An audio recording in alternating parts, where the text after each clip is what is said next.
ಮುಂಡರಗಿಯಲ್ಲಿ ಯುವಕನ ಭೀಕರ ಕೊಲೆ, ಬಾಟಲಿಯಿಂದ ಚುಚ್ಚಿ ಯುವಕನನ್ನ ಭೀಕರವಾಗಿ ಕೊಲೆ ಮಾಡಿದ ಘಟನೆ ಸಂಭವಿಸಿದೆ.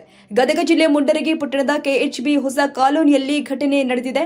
ಕೊಪ್ಪಳ ಮೂಲದ ಹೈದರ್ ತಾಂಡದ ನಿವಾಸಿ ಸುಭಾಷ್ ನಾಯ್ಕ 23 ವರ್ಷ ಎಂಬಾತನೇ ಕೊಲೆಯಾದ ದುರ್ದೈವಿಯಾಗಿದ್ದಾನೆ. ನಿರ್ಜನ ಬಯಲು ಪ್ರದೇಶದಲ್ಲಿ ರಾತ್ರಿ ಪಾರ್ಟಿ ಮಾಡಿದ್ದ 3 ಯುವಕರು ಮಧ್ಯರಾತ್ರಿ ಸುಭಾಷ್ನ ಕೊಲೆಯಾಗಿದೆ.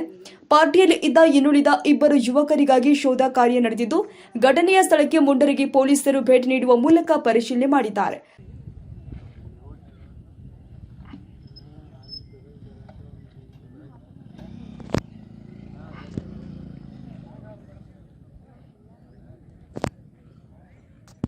ಸ್ವಾಮಿ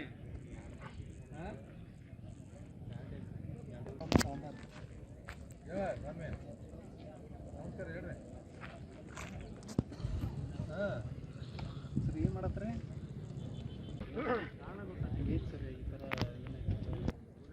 ಏ ಆ ಕಡೆ ಬರಪ್ಪ.